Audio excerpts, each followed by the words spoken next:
Vou contar mais uma linda história a partir de agora. Só que eu quero fazer antes um pedido para você. Se inscreva no canal. É um gesto tão simples para você e tão significativo para o canal. Entra no canal, se inscreva, curta, põe o teu joinha, acione o sininho. Para nós isso é muito importante. O canal ganha força e muito mais histórias a serem contadas. Por favor, se inscreva no canal. Agora, prepara o coração, porque a história de hoje é linda.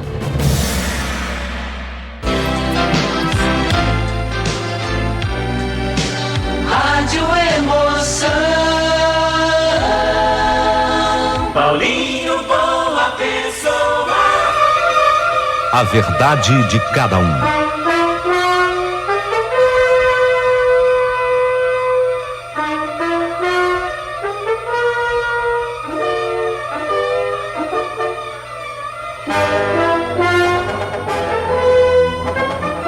Você não pode imaginar, Paulinho, o tamanho da satisfação que eu tenho em escrever essa carta para você.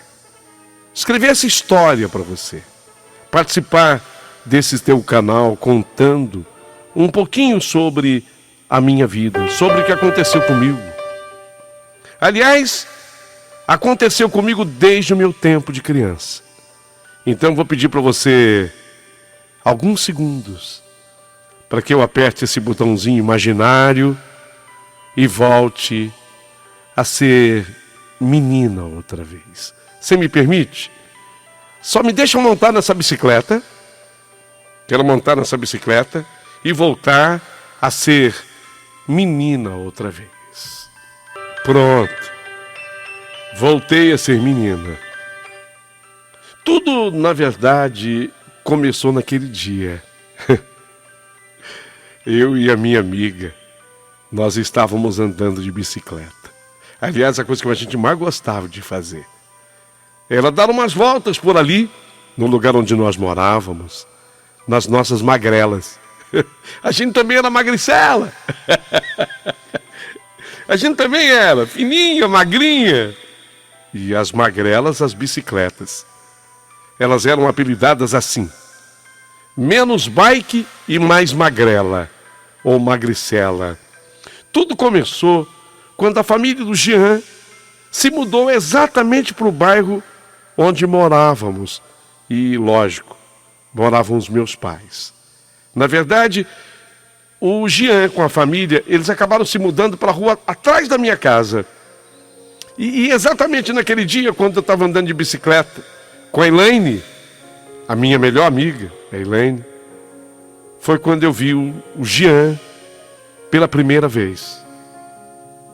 Foi engraçado.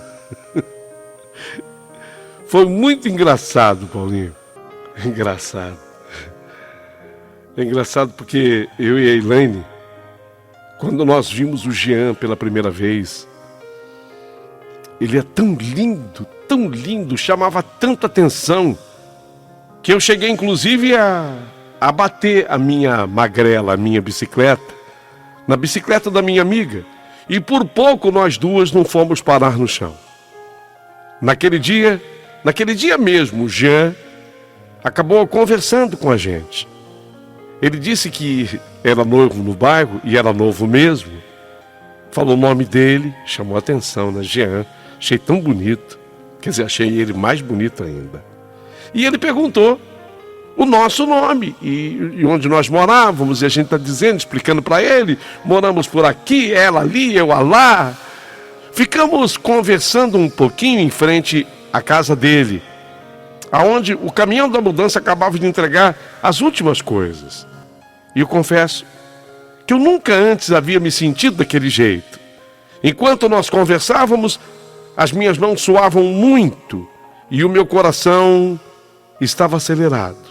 E eu tive comigo a impressão de que aquilo era amor à primeira vista. O tempo foi passando, eu fui me tornando muito amiga do Jean. Porém, eu não queria ser só amiga dele. Eu queria ser mais. Aquele sonho de menina, né? Já naquela primeira noite, Eu não conseguia dormir pensando no Jean, na beleza dele. Eu queria ser a namorada dele. Eu tinha aquele desejo que eu acabei nutrindo por aqueles dias. Esse desejo sincero de que ele pudesse ser meu namorado, de que eu pudesse ser sua namorada. E a minha grande decepção veio quando ele disse: sabe aquela amiga que estava com você na bicicleta aquele dia? Elaine, né? Elaine. Então, o que tem? Você fala pra ela que eu gostei dela. Caramba, doeu tanto. Doeu tanto, mas eu tive que fingir na hora ali diante dele que não doeu, sabe? Quem um dia foi menina como eu, sabe do que eu estou falando? Da decepção, da dor que é. Você está interessado num menino e ele vem te falar da amiga, que era muito minha amiga, Elaine. Então, eu gostei. Você fala para ela. Disfarcei. Eu falo, Jean. Eu fingi, sabe? Eu fingi que eu fiquei feliz. Não estava nada. Eu estava decepcionada. E foi assim que todo o meu sofrimento começou. Porque a Elaine nem sonhava. Eu não tinha dito a ela ainda que eu gostava do Jean. Mas eu tive que dar o recado, né? Afinal de contas, eu não podia ser desonesta. E eu dei o recado. Elaine, o Jean, ele me encontrou. Você não vai acreditar. O quê? Você tem uma sorte, hein?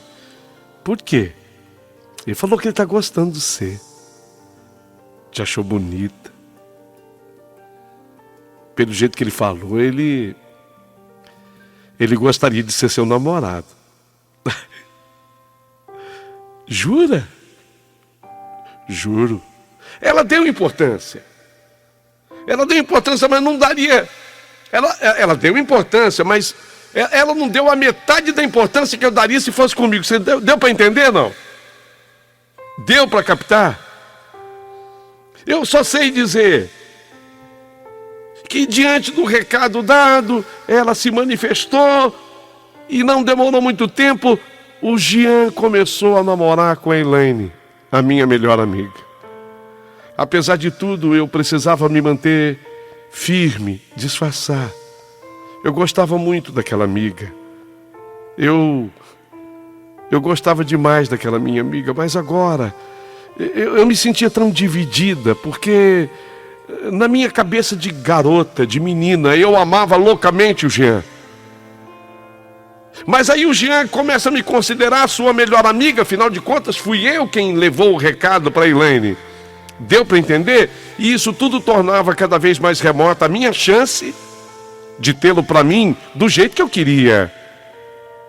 Elaine e Jean, eles começam a prosperar naquele amor, quase infantil, já adolescente. Eles começam a prosperar, começam a se gostar para valer. E o dia que a gente estava na pracinha, que o Jean levou a Elaine para trás daquela árvore, era um tamarindeiro. Ele foi para trás do tronco e eu vi que eles se beijaram na boca de uma maneira tão apaixonada. Olha, parece que eu estou falando bobagem, mas doeu tanto em mim. Aquilo foi uma tortura para mim, sabe? Eles se apaixonaram um pelo outro e aquele beijo era o retrato da paixão. Eu era obrigado a conviver com aquilo, a cena tão próxima a mim, e depois um elogiando o outro, um falando para o outro de amor. E a Elaine contando para mim que ela estava vivendo a fase mais feliz. Amiga, Amigo, eu nunca fui tão feliz na minha vida. Eu estou amando e sendo amada. Aquilo para mim era como se estivesse passando um trator sobre o meu peito. E assim, não passou apenas o trator, passou o caminhão. E o tempo passou. O tempo foi passando. Sim, apareceram muitos outros garotos interessados em mim. Olha, modéstia à parte, no quesito beleza, eu não posso mentir nessa carta para que vocês entendam a história. No quesito beleza, eu sempre fui mais destaque do que a Elaine. Ou seja, em outras palavras, as pessoas, e não eu, as pessoas me consideravam mais bonita do que a Elaine, entendeu? Então, interessado em mim não faltava, não. Eu até tentei namorar, mas não adiantava. Os meus namoros não iam para frente. O Jean, ele era o grande amor da minha vida, mas era um amor tão proibido. E a cada dia que se passava eu percebia que jamais o teria como o meu grande amor, apenas um grande amigo. O namoro dos dois foi em frente. A minha tristeza também foi em frente. Caramba! A gente tinha 14 anos quando tudo aquilo começou. Fizemos 15, 16, fizemos 17, e eles firmes. E eu sofrendo. Eu e Elaine nos tornamos maiores de idade, 18 anos. Na verdade, fazíamos aniversário no mesmo mês. Eu no dia 1 e ela no dia 29. Mas no mesmo mês, junho, 18 anos ela. Ele, o Jean, um pouquinho mais velho, 19. E quando o menino Jean, já não tão menino, quer dizer, jovem ainda, mas não tão menino, 19. Elaine, 18. Eu tinha ido no aniversário dela, foi no dia 29 de junho. Quando foi no comecinho de agosto, o aniversário dela foi dia 29 de junho, 18 anos. Comecinho de agosto, os dois, o Jean e ela, o Jean e a Elaine vieram à minha casa. Primeira casa que a gente está vindo. Oi? Primeira casa que a gente está vindo. Eu falei com a Elaine. Falei, Elaine, essa notícia, a primeira pessoa que tem que saber. A primeira pessoa que tem que saber é ela. É você. O quê? Começou a passar um turbilhão de coisas na minha cabeça. Eu já imaginava o que fosse. O quê? Sabe? A dor no peito, o punhal no peito. O quê? Você tinha que saber. O quê? Eu e a Elaine. Nós vamos nos casar. E você vai ser a madrinha. Você tem que ser a madrinha. Minha e dela, eu não sei que lado do altar você vai ficar. Entendeu, não? Você vai ser a madrinha. Está aqui o convite. Primeiro convite. Lógico que o convite é extensivo a toda a sua família, mas você vai ser a madrinha. Primeiro vai ter um noivado daqui a 2 semanas. E o casamento a gente já está programando para daqui 6 meses. Eu fiquei tão boba que eu falei uma bobagem na hora. Eu falei assim, mas já? Eu quis dizer o seguinte, eu não queria que o casamento acontecesse, óbvio. Mas eu quis dizer que eles eram muito jovens para isso, porque ele 19, ela 18. Já, eu quero dizer, pô, que legal. Que legal. Daqui 2 semanas o noivado. Mais uma vez, eu disfarcei. E eu não sei de onde eu arranquei força para dar um sorriso. E dei um abraço nos dois. Mas assim que eles se foram, eu caí num choro profundo e desesperado, porque aquele amor que começou aos 14 anos não tinha mudado em nada. Aliás, mudou sim, para maior, ficou mais forte.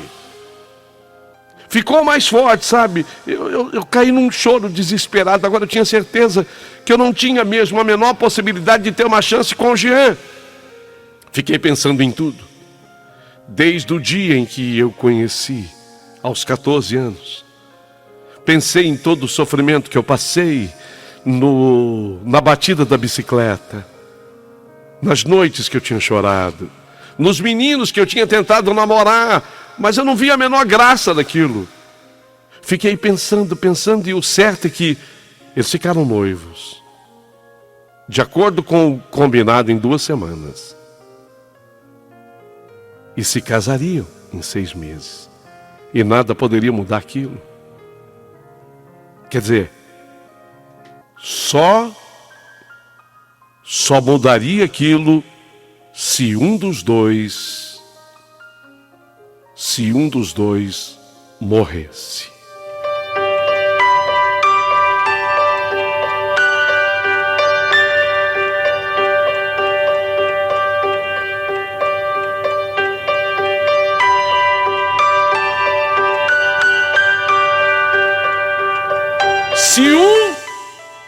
Se um morrer, não vai ter casamento. Quem? Quem deveria morrer? Jean ou Elaine? Não sei, mas um tem que morrer, né? Só assim eu terei chance. Se um morrer... mas o que eu estou pensando, meu Deus do céu, o que eu estou pensando? É lógico que eu não vou matar ninguém. Eu sou incapaz de matar formiga. Mas se um morrer, né? Mas lógico que quem teria que morrer assim para ficar melhor, a Elaine, porque aí fica. Mas deixa eu tirar esse pensamento da minha cabeça, que loucura é essa? Era véspera do dia do noivado. Véspera do dia do noivado, a Elaine veio na minha casa no final da tarde, porque ela queria que eu fosse com ela no dia seguinte, no salão de cabeleireiros. Porém, mesmo sendo a minha melhor amiga, para mim seria demais ficar ouvindo ela falar desse noivado, que para mim era uma tortura e tão doloroso, e depois eu estava com aqueles pensamentos. Será que eu estava torcendo? Será que eu estava torcendo para eu morrer? Inventei, Elaine, eu não estou podendo ir com você, porque eu tenho um médico marcado, sabe? Mas ela insistiu tanto, que eu inventei. Já que eu não tinha marcado médico nenhum, eu falei que eu desmarquei o médico e acabei concordando. Tá, eu vou com você. E então combinamos de sair da minha casa às 10 horas da manhã. Quando foi 9, Elaine já estava em casa. Ela estava simplesmente explodindo de alegria, de felicidade. Você já pensou? Quando é que a gente imaginava nós duas andando de bicicleta? Nós até batemos a bicicleta. Você veio para cima de mim, você ficou olhando para ele. Eu acho que você estava prevendo que... Eu estava prevendo nada. Eu estava prevendo outra coisa. Eu pensei, né? Então, eu fingia que eu estava feliz também. Também estou muito feliz, amiga. Tomamos um café. Fomos para o salão. Esse salão, eu não esqueço o endereço. Avenida Adolfo Pinheiro, Santo Amaro. Avenida Adolfo Pinheiro, Santo Amaro, exatamente ali. Descemos do ônibus, pertinho da estátua do Borba Gato. Quem viveu em São Paulo, mora em São Paulo, conhece. Descemos pertinho do Borba Gato e fomos andando até o salão. Elaine não parava um minuto de falar. Ela estava simplesmente nas nuvens. E muito distraída como estava, ela não percebeu que o sinal havia fechado para o pedestre. E ela resolveu atravessar a Avenida Santo Amaro. Olha, não houve tempo de fazer absolutamente nada. Assim que a Elaine colocou o pé no asfalto, uma Kombi dessas de entrega, mas ela vinha com tudo, porque ela queria aproveitar o sinal, sabe? O semáforo. A Kombi vinha com tudo. A Kombi de fazer entrega. Eu até não vou divulgar o nome da empresa, porque a empresa não tem nada que ver com o acidente. Mas era uma Kombi de uma empresa conhecida. E ela vinha em alta velocidade. E não houve tempo de fazer nada. Assim que a Elaine colocou os pés no asfalto, aquela Kombi... Só deu tempo de ouvir aquele estrondo, aquela batida. A Kombi bateu e freou. Só que Kombi, eu não sei se vocês sabem, não estou falando mal do veículo, pelo tamanho, ela não tem muita estabilidade, dizem.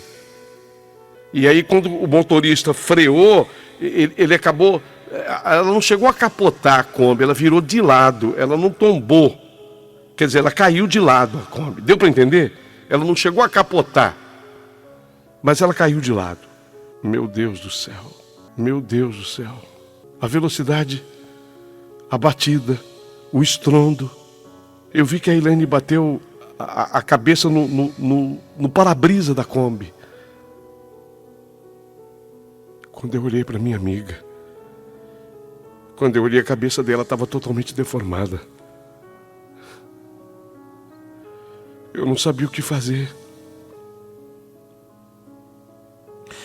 Eu chorei, eu gritei, o socorro veio rápido.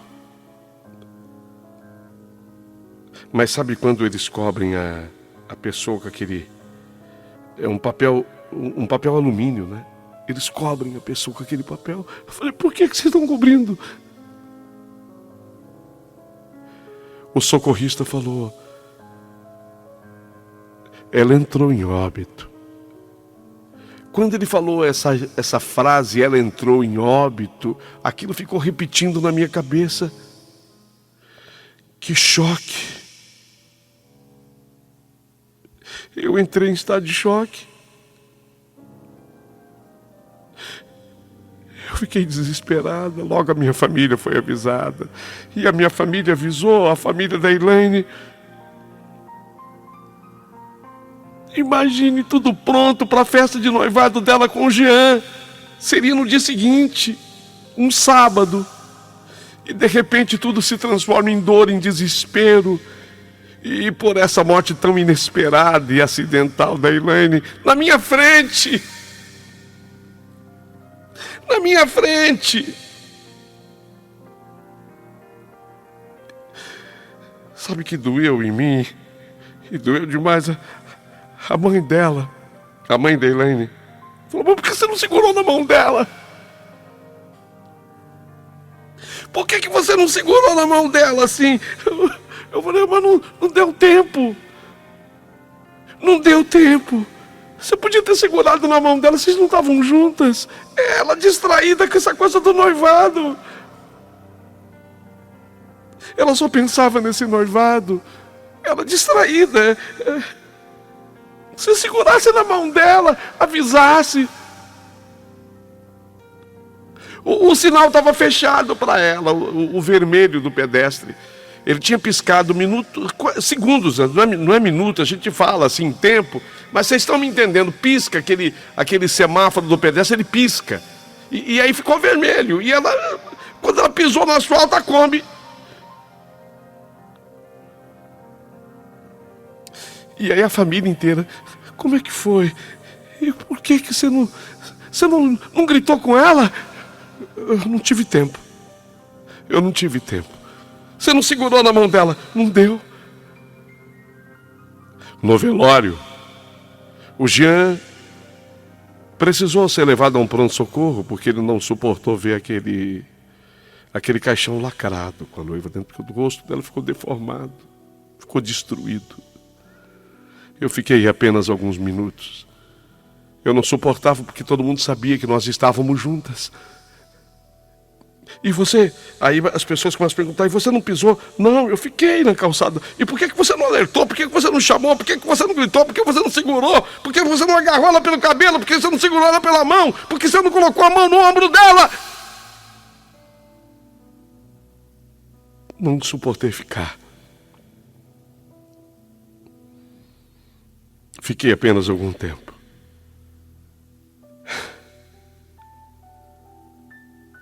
Jean chocado, a família chocada, foi tudo tão triste, muito triste. E eu acho que devido a tudo isso, a partir daquele momento, a partir daquele dia, eu passei a ter pesadelos com a Elaine. Sonhos com ela. Eu passei a vê-la no sonho chorando e em meus sonhos ela me perguntando por que eu desejei que ela morresse. Ela pergunta para mim no sonho: por que você desejou que eu morresse? Mas isso é na minha consciência. Eu fui depois num especialista. Eu fui num psicanalista mesmo. Falou: não, quem te acusa... Não, esquece, não tem nada a ver com o espírito da tua amiga. Diz a pessoa. Cada um tem uma visão para a coisa. Quem te acusa não é ninguém, é a tua cabeça. É o teu consciente, o teu subconsciente, é a soma disso.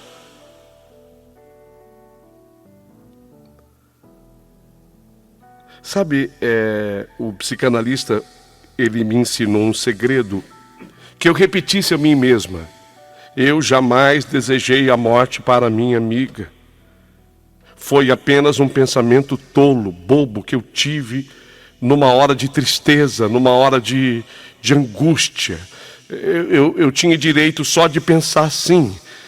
E outra coisa, ainda que eu tivesse pensado assim, meu pensamento não tem poder nenhum sobre o outro. Eu vivo repetindo isso para mim. O tempo foi passando, já faz tempo. Se eu disser para vocês que faz 20 anos, vocês acreditam? Faz 20 anos. Que tudo aconteceu faz 20 anos. Eu vou fazer já 40, já estou me preparando para os 40. Casei, não deu certo. Fiquei casada 5 anos. Tive um filho lindo, Felipe. Sabe por que não deu certo? Porque eu nunca esqueci o Jean. Ah, você está com brincadeira, eu nunca esqueci. O Jean casou também com outra pessoa. Depois de muito tempo, diga-se de passagem, tá? Mas ele casou com outra pessoa. Não deu certo o casamento dele. Faz 20 anos que o acidente aconteceu. E o que eu vou colocar para vocês agora aconteceu na última passagem de ano. Eu reencontrei o Jean. É um clube que tem na Zona Sul de São Paulo. Eu não vou divulgar o nome do clube, porque também não quero atrelar o nome do clube a nada, por favor, me entendam. Eu encontrei o Jean numa festa, foi do fim do ano passado, da passagem do ano. Passagem do que era velho o ano passado para esse. Nós nos reencontramos. Ele me deu um abraço, assim, desejando um feliz ano novo, porque o ano novo se avizinhava. Eu retribuí. E quando a gente se vê, as lágrimas são inevitáveis. E a verdade foi que, com essa coisa da internet, ele me passou os endereços dele, e a gente começou a trocar uma ideia, a gente começou a se corresponder, e o Jean me surpreendeu. Você aceitaria namorar comigo? Quando eu vi aquela proposta no nosso endereço eletrônico, você aceitaria namorar comigo? Eu olhei para aquilo e pensei: santo Deus do universo, era o que eu mais queria. Mas eu não tive coragem de responder que sim. Eu vou repetir para vocês: eu não tive coragem de responder que sim. Por tudo o que eu já narrei aqui. Eu tenho meu terapeuta, o psicanalista. Voltei lá. Psicanalista, ele não dá conselho. O psicanalista, para quem não sabe, ele não dá conselho. Ele te ouve. E depois na conversa com você, há sugestões. Há sugestões. Ele prefere chamar de sugestão e não conselho. Mas ele disse assim na sugestão: faz de conta que o Jean é uma pessoa nova que você está conhecendo. Mas como? Como desvinculá-lo de toda essa história? Eu sei que às vezes para o psicanalista talvez seja mais fácil. No entanto, No entanto, eu confio tanto na sensibilidade das pessoas que ouvem esse teu canal. 20 anos. Faz um pouquinho mais de 20. Eu já fiz 39. Pouquinho mais de 20. Eu já completei 39. No último junho, agora, eu completei 39. No dia 1º. Já caminho agora para os 40. Ele livre, eu livre entre aspas. Porque aquele desejo que eu tive naquele dia de pensar na morte de um deles, isso me martiriza. E vocês acreditam que, diante do tratamento que eu fiz com meu terapeuta, eu deixei de ter aqueles sonhos, mas diante da proposta do Jean, se aceita namorar comigo? Diante dessa proposta, eu voltei a sonhar com ela, com a Elaine. Aí o psicanalista diz assim: não tem nada a ver com o espírito da Elaine, isso tem a ver com a tua consciência. E aí no sonho é a mesma coisa. Ela aparece chorando no sonho para mim e ela faz uma pergunta para mim assim: por que você desejou a minha morte? E eu fico sem dar resposta para ela no sonho. O psicanalista disse que eu tenho que preparar a minha mente. De acordo com ele, o sonho é manifestações do subconsciente. Então eu tenho que preparar a minha mente para que eu dê uma resposta para ela no sonho. Ele acha que se eu conseguir responder, eu não vou ter mais essa questão. 20 anos depois, no meu lugar, sinceramente, diga-me o que você faria. Você tem alguma dica para mim?